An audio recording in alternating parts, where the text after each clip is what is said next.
Hello' everyone, কি খবৰ আপোনালোকৰ? আশা কৰোঁ সকলো আপোনালোক বহুত ভালে আছে। মোৰো খবৰ ভাল আৰু মই আজি আপোনালোকক স্বাগতম জনাইছোঁ আন এটি নতুন ব্লগলৈ। আশা কৰোঁ আপোনালোকে গোটেই ব্লগটো শেষলৈকে চাব।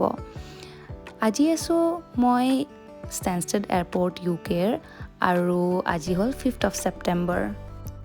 বেচিকেলি আজি গৈ আছোঁ আমি গ্ৰীচলৈ আৰু এইটো এটা বহুত দিনৰ মনৰ আশা, চ' ফাইনেলি পূৰণ হ'ল। এণ্ড কিবাকে টাইম ওলাই ছুটিবোৰ মিলাই অফিচৰ আমি ওলাই আহিছোঁ। চ' যোৱাৰ আগতে টাইম আছে, 3 ঘণ্টা আগতে পালোঁ। চ' কিবা খাই লওঁ ব'লক। खाना मिलेगा। कितने का बर्गर मिल रहा है आपको? 2000 का 2 बर्गर। 2000। बनता है। बताओ, इंडिया में सबसे बर्गर किंग सस्ता होता है नहीं? यहाँ बर्गर किंग अलग ही उदम मचा रहा है। সঁচা ক'ব লাগে ষ্টেনষ্টেড এয়াৰপৰ্টত মেকডি নাপালোঁ, সেইবাবে বাৰ্গাৰ কিংটো আমি চুজ কৰিব লগা হ'ল। নহ'লে বাৰ্গাৰ কিং একদমেই পচন্দৰ নহয়, নাইতো মোৰ নাইতো অভিৰ। বাট ষ্টিল একো খাই অহা নাছিলোঁ ৰাতিপুৱা, চ' কিবাটো খাব লাগিবই আৰু বহুত সময়ো আছে। এণ্ড আমাৰ ফ্লাইটো একচুৱেলি ডিলে হৈ গ'ল যেন 1 ঘণ্টাৰ কাৰণে। চ' ব'লক। तो ये है 2000 रुपये का खाना। ये बर्गर है जिसमें कुछ भी नहीं है, और ये एक है जिसमें एक थोड़ा सा चिकन, थोड़ा सा चीज़ है, और ये कोक है जो अनलिमिटेड है।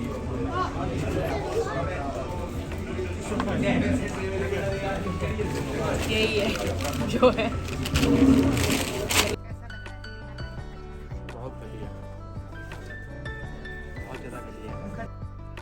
যিয়ে নহওক বাৰু, আধা পেটেৰে বাৰ্গাৰ কিঙৰ বাৰ্গাৰ খাই এতিয়া আমি গৈ আছোঁ কাউণ্টাৰলৈ। ইয়াতে চেক ইন কৰি ল'ম, ফাৰ্ষ্টতে টিকেটছ ল'ব লাগিব। এণ্ড আমাৰ লাগেজ আছিলে দুইটাৰে 20 kg, মানে কম আছিলে, বাট আমাৰ এলাৱেঞ্চ 20 kg আছিলে। চ' আমি টিকেটটো লৈছিলোঁ, গোটেইখিনি 11,000 পৰিছিলে দুইটাৰ টিকেট ইয়াৰ পৰা এথেন্সলৈ। এণ্ড ইয়াতে আপোনাৰ ধৰি লওক টিকেট আৰু কম আছিলে, কিন্তু আমি লাগেজ 20 kg ইচ লৈছিলোঁ ন, তো 3,000 টকা লাগেজৰ কাৰণে লয়। মানে ইয়াতে এইটো চিষ্টেম বেয়া, এক্সট্ৰা লাগেজ ল'ব লাগিলে আপুনি পইচা দিবই লাগিব।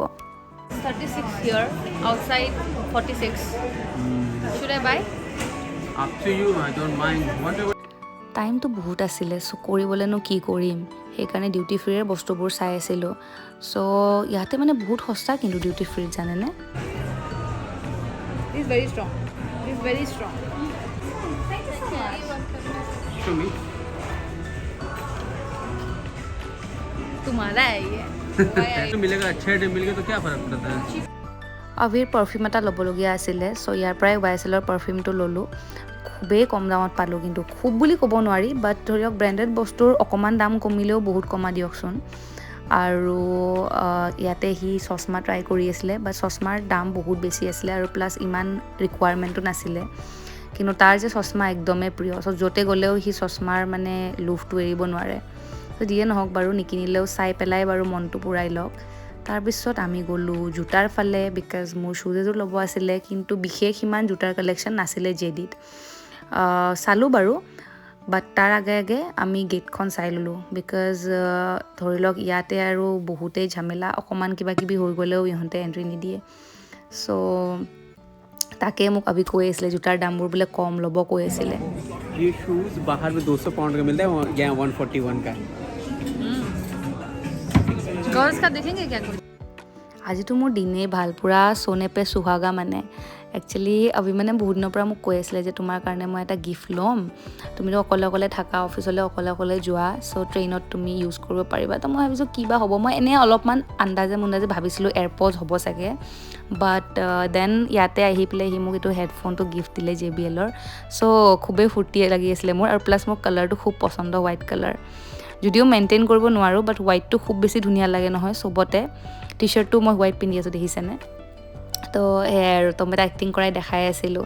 সিটো ছাৰপ্ৰাইজ প্লেন কৰাৰ খুবেই বেয়া, বাট নাজানো তাৰ মাথাটো খটুৱালে এইবাৰ। তো আমাৰ বৰ্ডিং শুৰু হৈ গ'ল।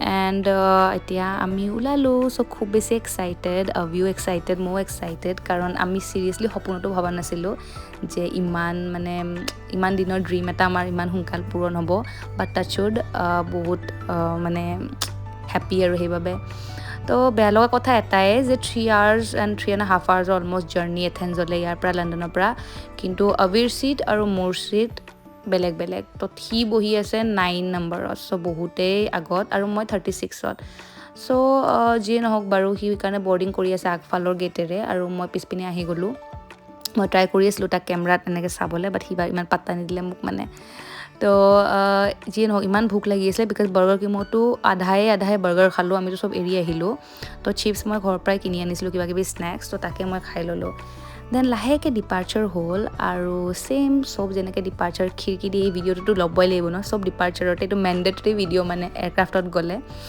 তো ডিপাৰ্চাৰ হোৱাৰ পিছত ভাল কথা কি হ'ল জানেনে সি য'ত বহিছে তাতে আণ্টি এজনী বহি আছিলে তো এটা মাজৰ ছিট খালী আছিলে বাট আণ্টিজনী 2টা ছিট কিনি লৈছিলে মানে তেওঁ নিজৰ কমফৰ্টৰ কাৰণে কিন্তু পিছত তেওঁ ক'লে যে একো নাই তুমি বহাব পাৰিবা তেওঁক আনি কিনে তো খুব চুইট সেই আণ্টিজনী তো তেওঁ বহাব দিলে তো ফাইনেলি আমি মানে একেলগে বহিব পালোঁ নহ'লে বহুত বৰিং হৈ যায় যে আমি 2টা মানুহে বহুত খুব মানে এক্সট্ৰভাৰ্ট চ' আমি ইমান মানে মনে মনে 3 ঘণ্টা এটা কটা দিগদাৰী তাৰপিছত মই এইটো চিনামন কেক লৈ গৈছিলোঁ সেইটো খালোঁ তাৰপিছত আবি আকৌ কফি লাভাৰ চ' কফি অৰ্ডাৰ কৰিলে বাট ফাৰ্ষ্ট টাইম চাওকচোন গাখীৰ কেনেকুৱা দেখিছোঁ মই এয়াৰলাইনত ফাৰ্ষ্ট টাইম এনেকুৱা মানে ডাইৰেক্ট গাখীৰ দেখিছোঁ নহ'লে মই পাউডাৰ গাখীৰে দেখিছোঁ যিমান এয়াৰলাইনত আজিলৈকে মই ট্ৰেভেল কৰিছোঁ বাট সি কৈছে যে বহুত ভাল আছিলে বোলে তাৰপিছত এইটো ক্ৰ'জো মই ঘৰৰ পৰাই লৈ আহিছিলোঁ যেতিয়া মই আহিছিলোঁ তেতিয়া তো সেয়াই এতিয়া হৈ গ'ল আমি লেণ্ড কৰিলোঁ ফাইনেলি এণ্ড তাৰপিছত আমি ইয়াৰ পৰা এয়াৰপৰ্টৰ পৰা বাছ ল'লোঁ এয়াৰপৰ্ট বাছটো চিটি চেণ্টাৰলৈকে আমি ল'ম কাৰণ চিটি চেণ্টাৰৰ পৰা আমাৰ হোটেলটো কাষতে হয়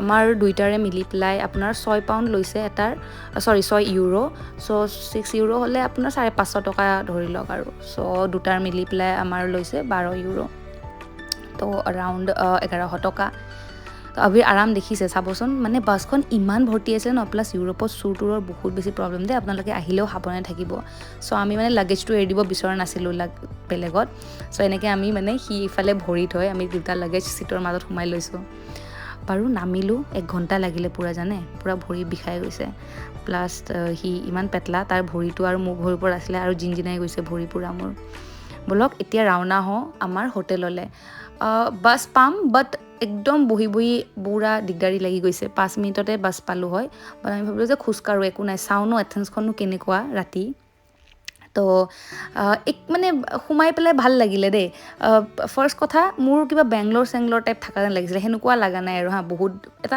চাফা হয় ন' ডাউট বা ধৰি লওক এনেকুৱা কিন্তু এনেকৈ যেনেকুৱা আমাৰ নৰ্থৰ ফালে যেনেকুৱা জেগাবোৰ আছে বম্বে দিল্লী তাৰপিছত এটা হ'ল আপোনাৰ এইফালে চাউথৰ ফালে বেংগলোৰ তেনেকুৱা টাইপৰ লাগিলে মানে ৰাস্তা ঘাটবোৰ আৰু আচৰিত কি হ'লোঁ জানো দেখি পেলাই এই ৰাস্তাবোৰ পূৰা চব পানী দি ভিজা আছিলে আমি ডিছকাছ কৰি আছিলোঁ যে বৰষুণ আহিছিলে নেকি আমি ভাবিছিলোঁ বৰষুণতে পূৰা তিতি গৈছে কিন্তু দেন গম পালোঁ যে বৰষুণ নহয় ৰাতি ন ইয়াতে চব ৰাস্তা ঘাট ধুৱে মানে গাড়ী আহে আৰু গভৰ্ণমেণ্টে আৰু এইবোৰ ধুৱে তাকে ভাবি আৰু মই ডিছকাছ কৰি আছিলোঁ যে কেনেকৈনো এনেকৈ ইমান ধুৱে আৰু এইখন চাওক ইমান টিকলো ট্ৰেইন এখন দেখি খুব মই ভাবি সুধি আছিলোঁ যে এইখন উঠিব পাৰিনে নাই সি কৈ আছে যে কি যে হ'ব আৰু এই দে কৰিলোঁ যে এইমাত্ৰ ধুৱে বুলি চাওক এতিয়া লাইভ চাওক এই মানুহজন আহি কেনে কেনেকৈ ৰাস্তা ঘাট ধুই আছে দেখিছে তো এইটো মানে খুব আচৰিত কথা আৰু যি নহওক 20 মিনিটমান খোজকাঢ়ি কিনে হোটেল পালোঁ তো আমি হোটেলখন বুক কৰিছিলোঁ জাষ্ট 1 নাইটৰ কাৰণে আমি এতিয়া ৰাতি পাওঁতে আমাৰ অলমষ্ট 11:30 বাজিছেই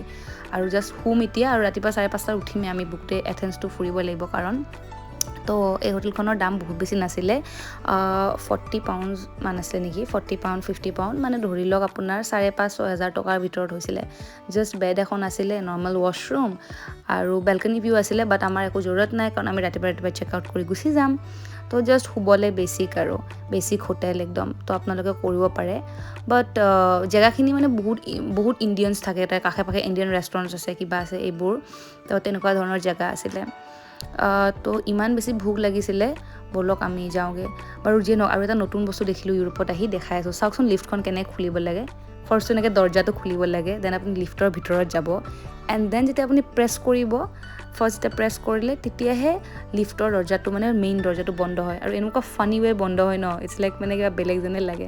সেইটো কাৰণে অভি আৰু মই খুব হাঁহি আছিলোঁ। আৰু ইমান টিকলো লিফ্ট, আমি দুজন মানুহ যেতিয়া লাগেজ লৈ আহিছোঁ ন, সৰুৱে হৈছে মানে পূৰা ভাগৰ লাগিছে এণ্ড বহুত বেছিয়ে টায়াৰ্ড। চ' খাই বৈ শুব লাগে আৰু যিয়ে নহওক। চ' আমি গৈয়ে জাষ্ট 5 মিনিটছ দূৰত আমাৰ হোটেলৰ পৰা এইখন আমি পঞ্জাৱ টিক্কা নামৰ ৰেষ্টুৰেণ্টখন পালোঁ। তো আমি অৰ্ডাৰ কৰিছিলোঁ কাৰী পকোৰে, তাৰপিছত ইয়াত ৰুটি আছিলে, তো মিক্স ভেজ আছিলে আৰু চেলাড দিছে। তো ইমান বেছি টেষ্টি আছিলে ন খানাটো, নে ভোক লাগি আছিলে কাৰণে লাগিছে, এনেকুৱা লাগিছে আৰু যে সঁচাকৈ কিবা খাইছোঁ। আৰু বাৰু আজিলৈকে সিমানে। আকৌ আপোনালোকক লগ পাম নেক্সট ব্লগত। চাই থাকিব গোটেইখিনি ছিৰিজ।